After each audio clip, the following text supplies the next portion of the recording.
thought, let's have conversations that help us to shift. Lebitso la ka ke Mamello Phomane, ke Mokwena, ke Lenkopane, ke motho wa Bodijwa bo Moselane, ke motho wa Sedimonthole a Bodijwa o hlabana dithotela. Ke a amohela mmuhi e motle lebitso la ka ke Lerato unpack, and welcome to The Crossing.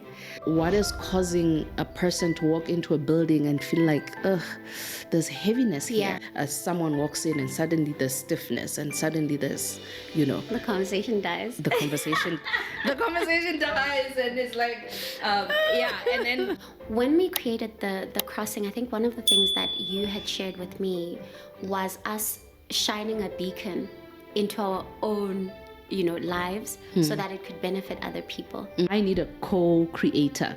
I need a co-host. Yeah. I have to have a co-host. Yeah. We I can't do this alone because this is how I'm wired.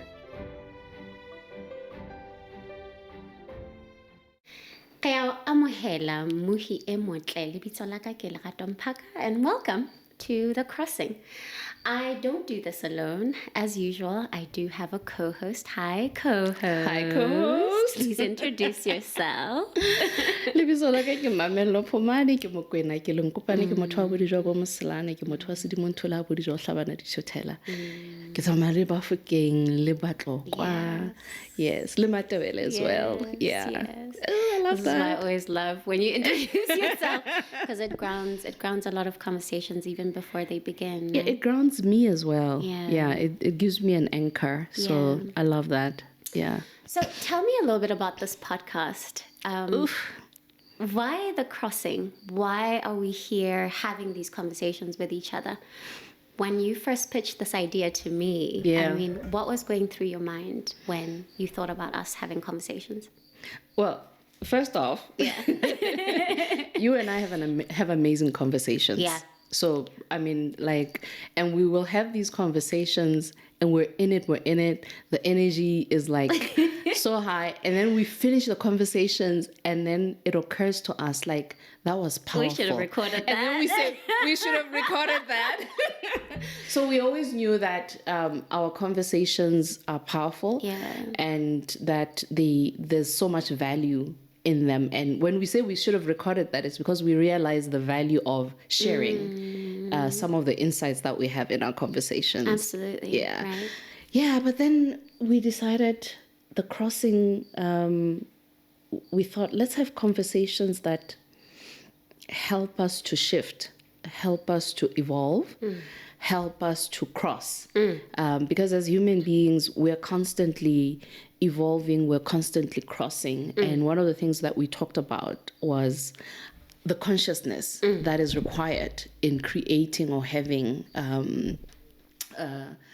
conscious crossings, conscious evolutions, where we are so aware of the choices that we're making and we are so anchored in why we're making the choices, and that whatever choices that we have, they are our choices. So the consciousness, when we talk about conscious evolution, is that life isn't happening to us. The things that happen in our lives, they're not happening to us. Yeah. We are participants. Absolutely. We are conscious participants in the things that are happening in our lives, in our careers, in our relationships, in, the things that we decide to engage in, the things that we do, that we are conscious participants. And so, because sometimes I think we leave a lot to the external environment, the external world. Absolutely. Yeah. And so we thought, why don't we just have these conversations? Because sometimes these conversations are they trigger certain things in us, and we thought they could trigger certain things in other people. Absolutely. Yeah. And so The Crossing is us having these conversations, you and I having these conversations about shifts and whatever else we want to talk about, leadership, because it's a huge passion of mine. Yeah. And it's a huge crossing for a lot of people. Followership, whatever it is that, in our lives, we've had to cross.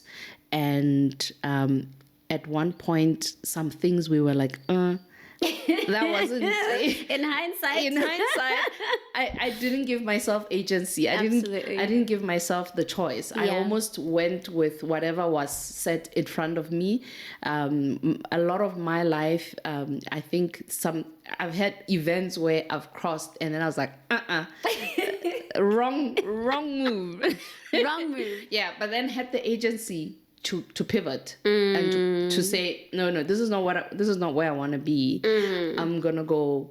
I'm making a different choice. And not allowing myself to become boxed in by the initial choice that I had made. Yeah, almost to become, your own captor and captive at the same time. Yes, like allow myself, like I step into a box and then I realize I don't like the box. And then, I'm like, okay, I'm going to stay because I stepped into the box. No, I'm not going to stay. Yeah. It's not aligning with me. It's not aligning with who I am and where I am. Yeah. And so I'm making the choice to step right back out. Sometimes, even feels like you're going back, but that actual event and the shift that happened was actually a critical lesson to allow me momentum to go forward. So it wasn't a mistake. It was still a choice that I needed to make to realize that going forward, this is how I'm going to do this. Right. Right. So we just want to talk about these things. We want to talk about whatever crossings, evolutions, shifts that we face in life and we have. I mean, one of the reasons why I always latch onto your ideas is because I always see an opportunity to create new vocabulary, because I do believe in the power of naming things. Naming things makes them real. You start playing with them and you start juxtaposing different things because they now have names. And one of the names or the terms that you coined for me that I had never heard when we started talking about, conscious evolution and conscious crossing was the idea of spiritual systems thinking. And I absolutely love, how you explain it, because it has so much impact, not just on the individual, but, the organizations we work in, the societies we live in. And I just want you to give us a sense, when you say spiritual systems thinking. What am I talking about? What are you talking about? So for me, spiritual systems thinking is systems thinking, but taken a notch higher by engaging the spirituality of how different parts of the systems impact each other and interconnect, and how energetically within a system and the different parts, how energy flows, whether it's an individual and their environment, whether it's an organization as a system with different parts within the system, whether it's society, whatever. But there is, for me, a need for us to elevate beyond what we've done, what we've been doing.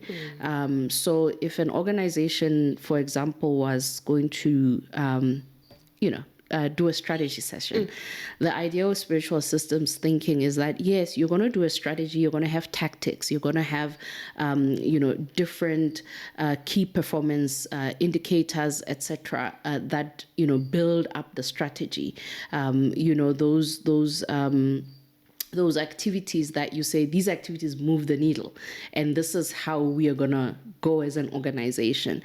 But then let's move beyond that and say, but what else energetically would actually propel this, tactic forward? What else could be, from a people perspective, energetically, do we need to do? Because maybe we're sitting with passive aggressive, behaviors in the organization. What is energetically causing that? What is it that we can do to create the right energy? Earlier we were talking about plants. And we were talking about how plants raise the vibration of a space, So it's things that we know, but we generally don't consider in the mainstream of an organization doing. We're very, very tactical, very strategic, and very by the book.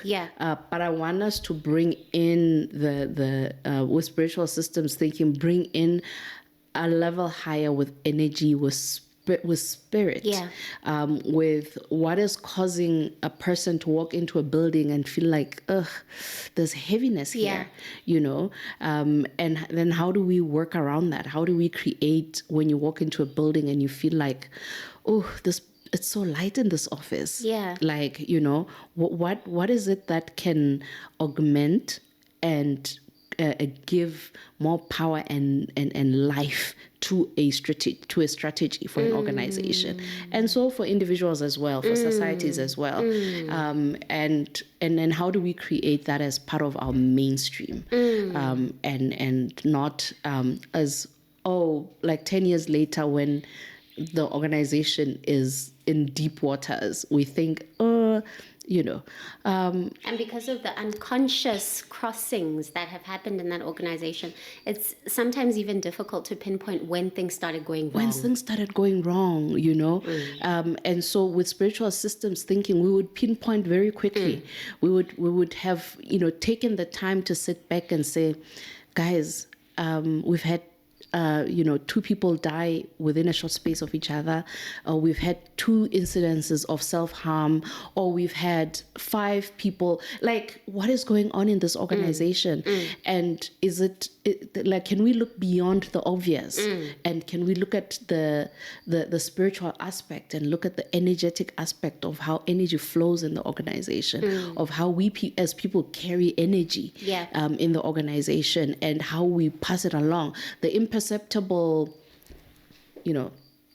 sitting around the boardroom table, and someone walks in and suddenly there's stiffness, and suddenly there's, the conversation dies. The conversation dies, and it's like, and then the silence becomes heavy. Yeah. And the tension rises. You could cut through it with a knife. Yeah. And it's there's almost a sense of we're not comfortable anymore. Yeah. That's energy. Yeah. And rarely do we think about that, and rarely do we consider that. And so with spiritual systems thinking, it's about that, and it's about going, if a company was going for a strategy session, let's talk about, how can you think of it from a spiritual systems thinking perspective? Because we employ systems thinking, we employ design thinking. Absolutely. We employ all of these, forms that help us to create what we want to create. I'm saying, let's take it higher. Let's take it higher. Let's take it higher. Let's take it deeper. Let's bring depth to it. Because it's about time, isn't it? I think it's time. The environment calls for it. We've gone through crises after crises. We are becoming a very disconnected society because of digitization. The world is smaller because of digitization, but it's almost bigger because of how disconnected we are, and how in our gadgets we are. In our screens we are. Yeah. This idea of spiritual systems thinking called to me precisely because, I enjoy discovering new ways that people can think about life and occurrences and how they're shifting through them. And very quickly I started asking myself, shucks, is what we're seeing a result of unconscious leadership? Ooh. Because in leadership, you can be consciously crossing as a leader. Yeah. You can be helping people cross. Yes. The people that are in your charge. Consciously. So. Yeah. But you can also be doing the converse. You can be unconsciously leading and unconsciously, taking people with you. Yeah. What are some of the things that you've seen in your career where, this is a depiction of unconscious crossing in leadership? Yeah. For me, oh God, yeah, thank you for this one. It's when we are not, when we want to do things that look good on paper. Yeah. And we are so obsessed with how it looks on paper and how it appears that we don't realize the impact that we're having on the energy and on people, energetically, spiritually. That for me would be unconscious leadership, where we are not connected to how our own brand of leadership as leaders, and how how deeply connected you are with yourself, and whether you're being true to yourself authentically as a leader, but because you're following someone else's map, and you're following someone else's leadership style because you liked them, and maybe they were your leader, and you thought, oh, I love how they led me through this, but not understanding that we're not meant to all lead the same way. There are some fundamental management principles of how we manage things, how we manage people, how we manage tasks, how we manage strategy, how we manage whatever it is that we need to manage. But there's always, what is your brand of leadership as Lerato Mpaka? How do you show up as a leader in a way that honors you, honors your personality, honors your way of thinking, your way of doing, right? How do you bring that into leadership? So that leadership is not just about ticking the boxes, it's not just about crossing T's and dotting I's, and getting through the year. Absolutely, right? And it's not about having the ready answers. I mean, in myself, when I kind of catch myself in an unconscious crossing in my leadership journey, I always have this urge to have an answer immediately. And when I sit and I ask myself, but why? Why do you have to have this answer now? Why can't you say you're going to consider it? Or why can't you cede to somebody in your team and actually say, I haven't thought about that. What do you think? I don't have an answer for you right now. But I'm open to hearing your thoughts. I think those are some of the moments where I catch myself like, ooh, you're you're following a script. I'm not sure whose script, but it's definitely not yours. Because for some reason we've created a society where leaders are supposed to have all the answers. We put our leaders up on a pedestal as these larger than life people, and then caricatures of success.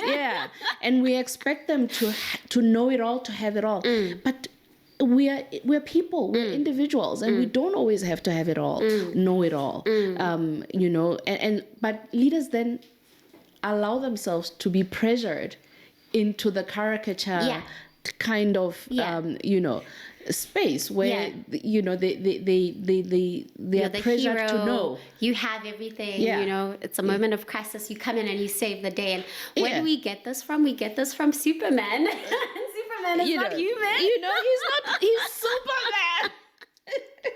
He's Superman. So and this is where sometimes we go wrong as organizations, because leaders didn't have the courage to say, we don't know. I don't have that answer for you right now. Let me go back and talk to my team. Let me go back and consult. I'll come back.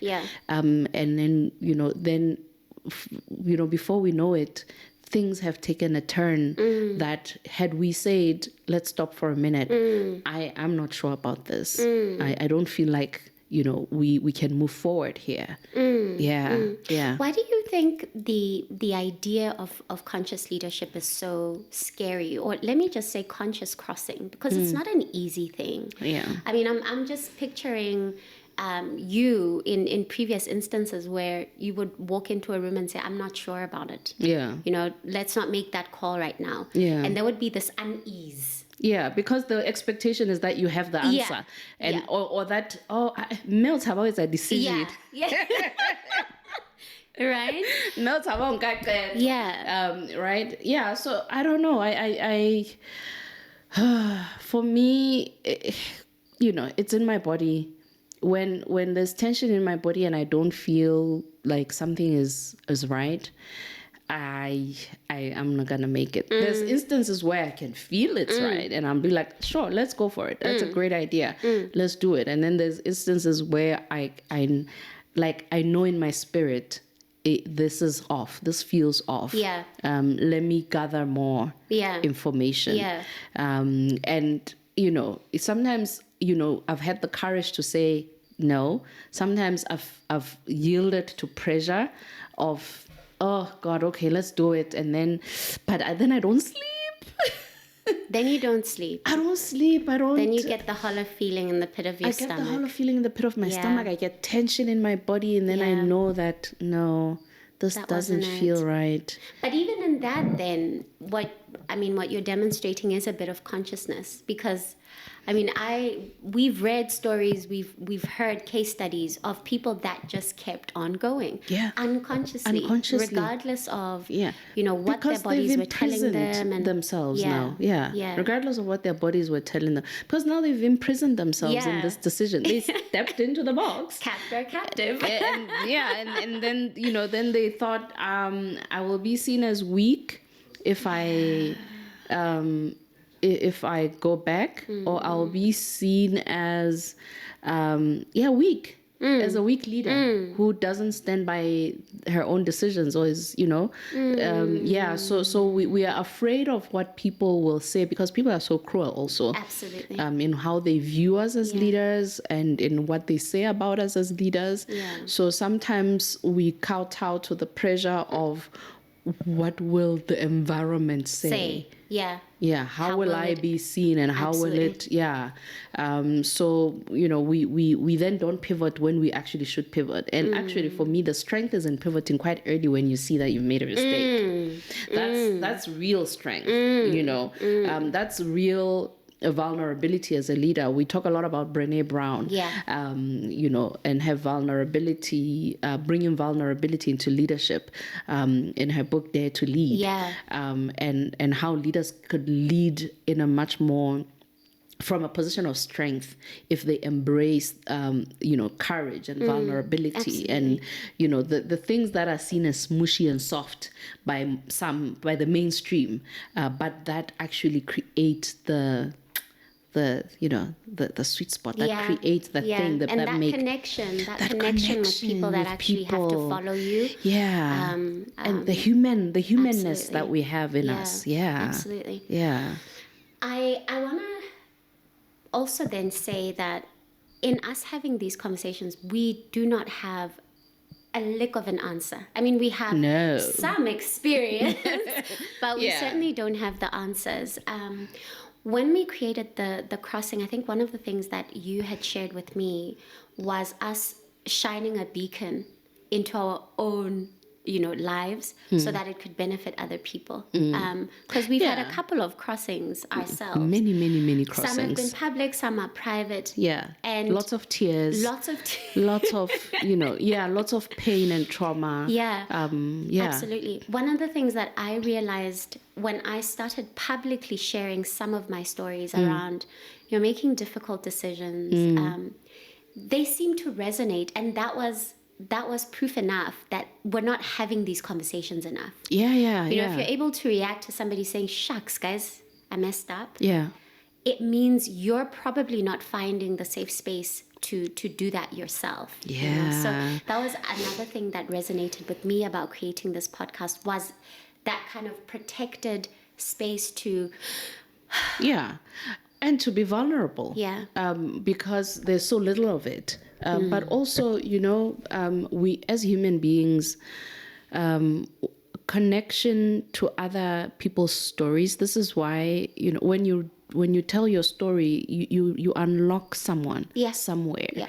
They may resonate with what you said. Maybe they didn't know how to articulate it, or they didn't know what it is that they were going through, or they didn't have the consciousness to be aware that what I'm going through is this. So this is one of the things we wanted to do with the crossings, was to just talk about our own stories, and maybe we'll have stories with other people, as the podcast continues. But maybe there's a female leader out there who is a female male leader, like who's kowtowing to the boys' club, but it's difficult because you're not a man,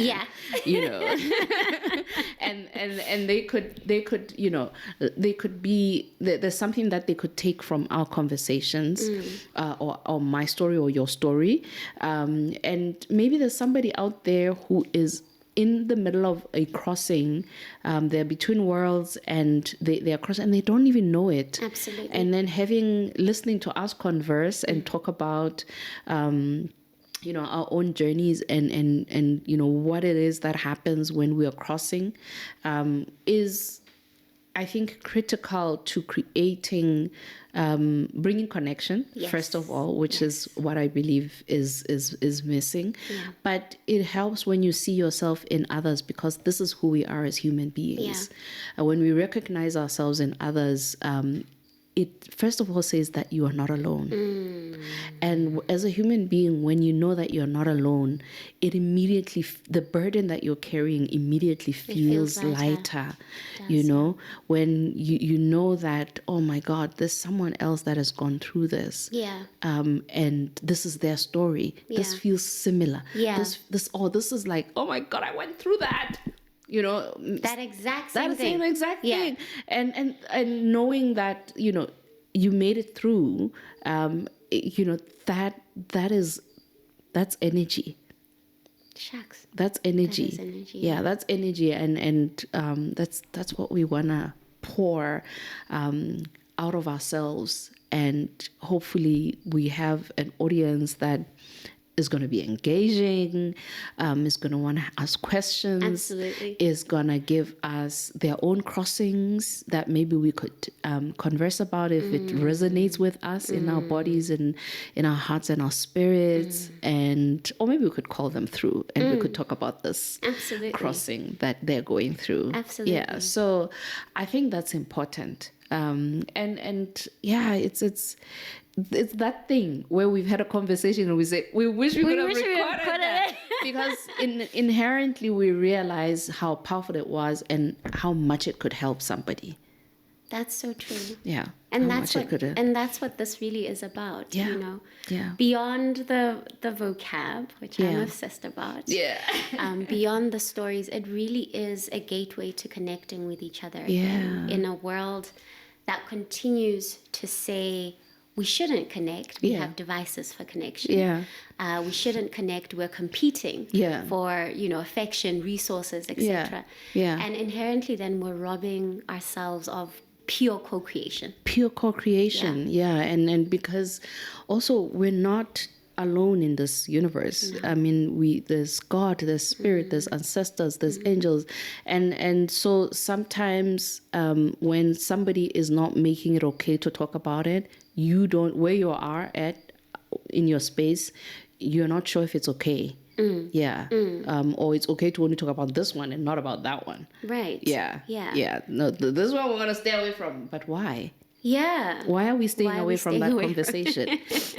What is it in that conversation that says, oh, that's a no-go area? Like, why? Do you get what I'm saying? Yeah. This is that safe space. This is that safe space where there are no holy cows here. There are no holy cows.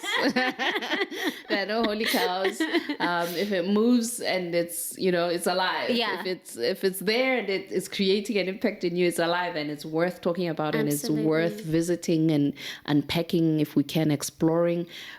Like we said, we might not always have the answers, but we would have started talking about it, and maybe the answers will come when the time is right. Absolutely. Yeah. Absolutely. Yeah.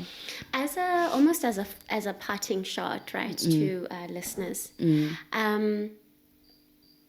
if I have decided that I want to cross consciously, what are some of the ways that I can begin to do that? Of course, I'm saying listen to our podcast as one of the ways. Yeah. But I know that individually there are some things that you would prescribe.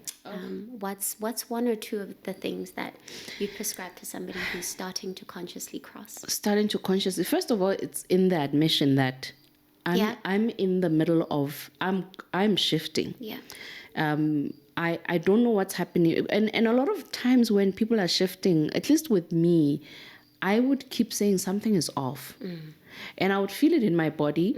I would feel it in my spirit that something is off. I feel I'm unhappy. Even though I may not want to admit it, but there's something to be said about connecting with yourself at a basic level of what is happening in your body, what is happening emotionally, spiritually, and in the mind, and just acknowledging that I feel like there's something more. I feel like something is off. Yeah. I feel like I need help.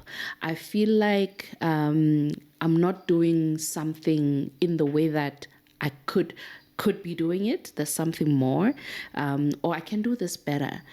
These are all indications of crossings, and these are all indications that you need to have a conversation with someone. I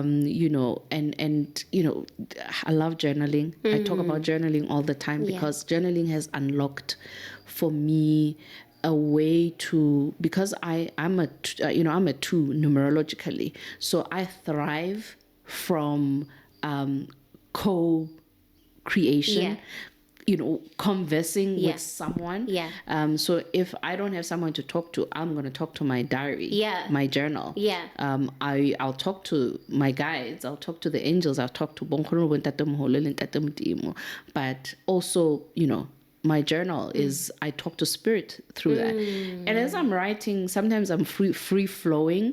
Sometimes there's something on my mind that I just want to write about.